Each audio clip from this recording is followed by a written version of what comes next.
Hello again, everyone. Saka here, and welcome back to another episode of NASCAR Racing 2003 season, the 2019 mod, 2020 car set, and we are here ready to race 50 laps at Bristol. We are on the pole, and Brandon over there in that wreckingandracing.com podcast Toyota is on our outside. Let's try to see if we can survive 50 laps. Green flag is out. Logano fills that spot right at the bottom, and the high line is definitely where you do not want to be here at Bristol.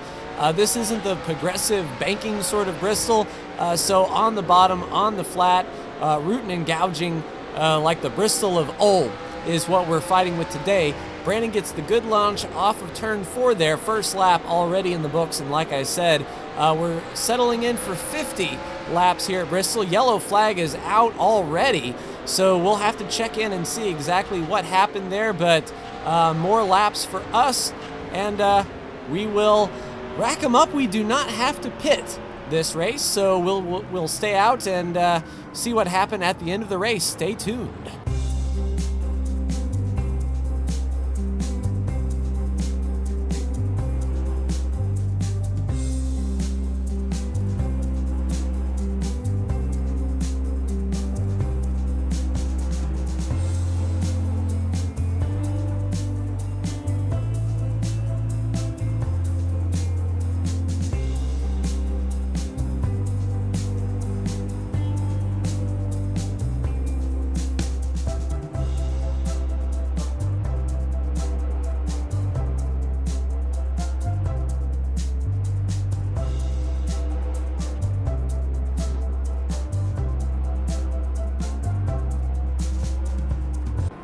On the backstretch, coming for the restart, and it looks like we've got the 32 of Corey LaJoie pulling up to our inside as the lapped car. We'll definitely take a look and see what happened to Corey and why he's back there. The next thing we need to do is make sure that we can keep Corey behind us as we are up on the high line. Green flag is out. We get the run. Can we come down? Nope. Corey has a nose still there, fighting to get back on the lead lap. Side by side, and we're not able to get to the bottom. Brandon trying to hold off Joey Logano down there on the bottom as well, but we'll settle in behind the 32 here. Nope, we get that drive off the outside, so he's really slow on corner exit, but we don't have the speed on corner entry. We'll single file out now. Corey LaJoie actually has some speed, and he doesn't look damaged, so I don't know why he's a lap down, but we will check on it after the race. But Brandon has dropped back a bit. He's on that high lane on the outside of it, possibly Reddick there, 4th or 5th in line on the outside. Let's get under the 32, throw it in there, body slam just a bit. Brandon fighting on the outside of Kyle Busch in 3rd. We finally cleared those guys, and we can focus on the drive ahead. And one thing that caution has done was single file the rest of the field out. So when we went green, there were cars already a half a lap down. So if there are no more yellows, we're going to catch the back of the field fairly quickly as these laps click by at about 16 seconds per lap. And like I said, we do not have to come down pit road, so I'm not looking left at all. We have 10 laps extra fuel. We just need to make sure these tires will last the entire 50 laps if we can. That means not really driving too awful hard and making sure that we can gap Logano effectively. And looking back, I don't see Brandon. He's dropped back to the 5th or 6th spot, still fighting on the outside, and there's just no grip on that outside whatsoever. If a car is under you, they get that inside line, they hook the bottom, and off they go, and you cannot diamond the corner effectively and get down the straightaway quick up top. But it looks like Brandon has made his way to the bottom after losing 4 or 5 spots. And I imagine he'll be fighting Kyle Busch next, and maybe that's Corey LaJoie there, actually the 3rd car in line. So even though he's a lap down, he isn't really holding anybody up. So good on you, Corey. And just keeping an eye out of the windshield, trying to see where that lap car will appear in front of us for the first time. Logano is stretched out over, it looks like Keselowski riding there in 3rd. In the money line Ford. I'll look for a Miller Lite paint scheme sooner or later. Someone has to paint it up. That's the bad thing about these car sets. is, you know, we're reliant on people to continue to mod a 17-year-old game, and I don't know the lifespan of this particular game and how long it's going to continue in the future. Hopefully the modding community stays active in this game. Otherwise, we'll have to look at maybe another simulator, maybe iRacing. If AI becomes a thing, that would be really interesting. If they had stock car AI on all stock car tracks, it might be something myself and Brandon would definitely look into. It would be more stable, as poor Brandon upgraded his PC this week, and now his game will not start in DirectX mode, only OpenGL. So still trying to work through that. If you've experienced that sort of thing with your NASCAR racing game, put a comment below, and if you are able to fix it, let me know what you've done to fix the crashing after the intro movie bug. Oh, car on the bottom. Ty Dillon really slow on his way to pit road. Don't see any damage on the 13, so he may have gotten into the wall or something. We'll have to take a look then at Corey LaJoie and Ty Dillon. And the lap cars in front of us are growing bigger. The 00 of Quinn Houff will be the first to be attacked here. And with them running side by side, they will be drawn back to us very quickly. Logano has closed the gap just a bit. Brad Keselowski a few cars back, and it looks like Brandon has got to the rear bumper of perhaps Corey LaJoie, the fourth car in line. And really loose on corner exit there, nearly slapped the wall. Trying to drive as best I can and maintain that gap with Logano behind. He's definitely not letting me go, that is for sure. And we are reeling in those cars. They're single file now, which can help if we do catch them in the correct place around the racetrack. One thing about it, you're always in someone's way if you're off the pace here at Bristol. Just no room to get around. Ty Dillon now coming off of pit road on the apron.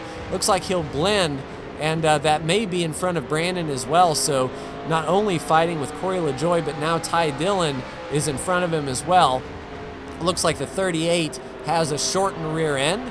So he was involved in one of the earlier incidents, possibly with Corey LaJoie, or maybe even Ty Dillon. We will have to take a look-see.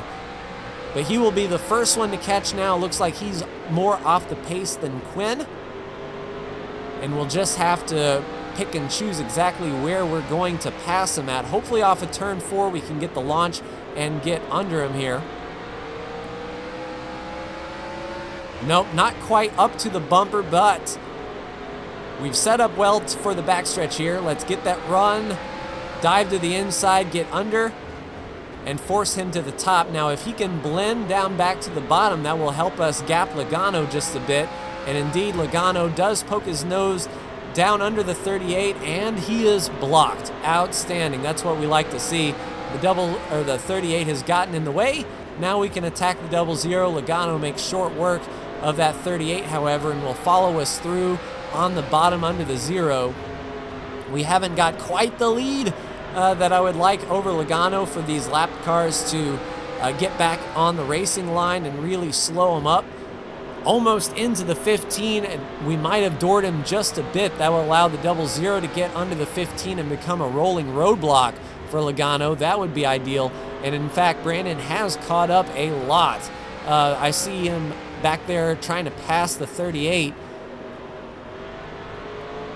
And with that 15 and that 00 blocking the way, Logano is dropping back into the clutches of Brandon. He is under the 38, and now Brandon will be looking for second place under Logano. I don't know what happened to Keselowski, but he definitely dropped back, that is for sure. But the race is clicking off very quick. Looks like the 21 of De Benedetto is the next car up for lapping. And considering how many laps to go, I don't know if we are going to catch him or not. Brandon gets under that 00. And it may be only a matter of time before Brandon works his way up, or he has really abused his tires trying to fight with the lap cars, as we have been fortuitous in our positioning, in our track position, not having to really drive the tires hard. And that 95 is peeing on the wheels of progress. Bowyer and De Benedetto are nose to tail and shoving each other into the corners, really.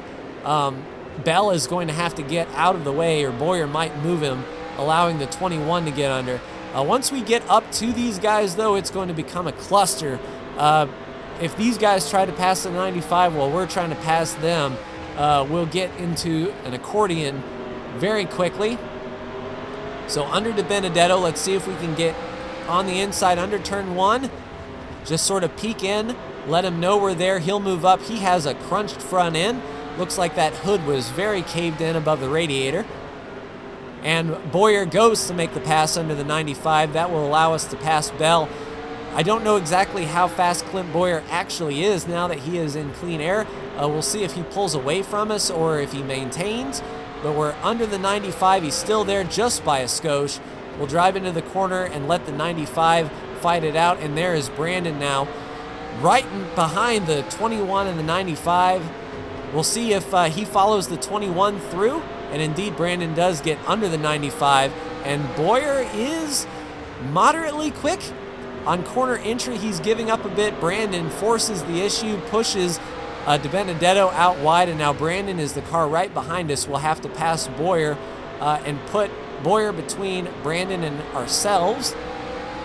And now we have a little bit of clean racetrack, maybe 2 or 3 laps of clean track in front of us here while we focus, head down. It'll only be a matter of time before Brandon gets around the 14, and indeed, he makes the pass on Bowyer, and he's pretty much right there. If we slip up, slide into the wall, or get off the line, he is ready to pounce.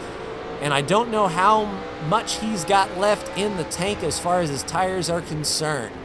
So we will continue to drive our line, see if he gets on a rear bumper, and really start to overdrive if need be. We'll maintain the pace we've got and see if he closes up. We may get fortunate and catch these lapped cars in a good spot. We should be able to pass Kurt on the straightaway going into turn 3. And nope, the 17 will come down. We'll only take 1 car.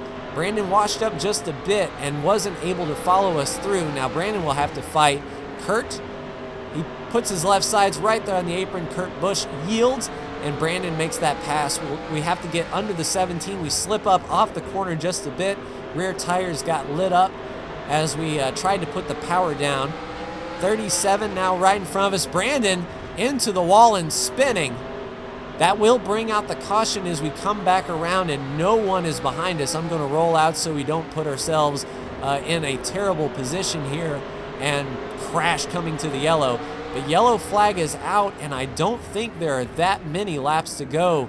We'll come back for either the restart or the finish.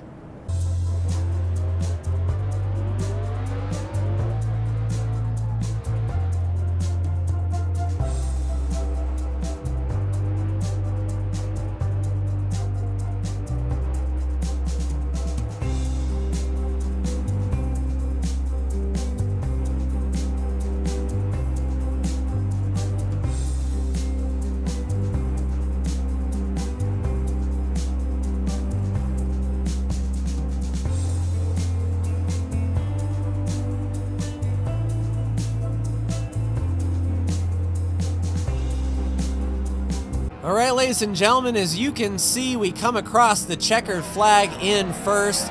Unfortunately, finished the race under yellow, but we'll get to do a Logano-style burnout slide there. We come across the line in first place. So let's take a look at the top 10 here. Let's go to TV1. We took the win. Brandon will be in second. Third place will be all the way back here with Joey Logano. Fourth place, Brad Keselowski. Fifth place, Kyle Busch. Sixth place back here to Kyle Larson. Looks like seventh place will be Martin Truex Jr. Eighth place, Tyler Reddick. Ninth place, William Byron. And rounding out your top 10 will be right there in Alex Bowman. So let's look at the 32. We saw Corey LaJoie come up on the inside of that yellow.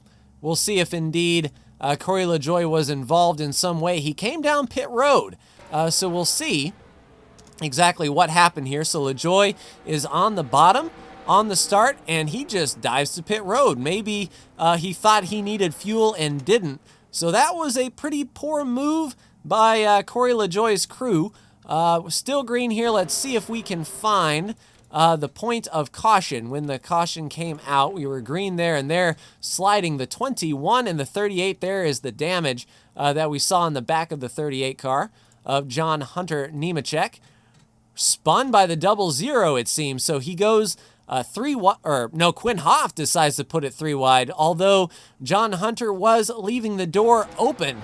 As you can see, he doesn't get to the bottom. The 00 puts his nose right in the bottom, sliding the 38 out. 38 goes for a slide, noses into the wall, and then nowhere to go for the 21 or the 96. Daniel Suarez having a very rough time of it for sure. And last but not least, I don't know what happened to poor Brandon coming to the last few laps before the yellow, and there he is in the wall. Did he sort of clip the apron and get up into the 17? There goes Brandon. He's on the apron. The car looked like it broke away. I think I saw the rear tires buzz just a bit coming off the corner. It was sort of like a weird, maybe that was network. It did look like a weird jump, like right there. The car like broke away and up into the wall, and then around Brandon goes across the line. Managed to flying 360 it, stay in second place. Masterful driving.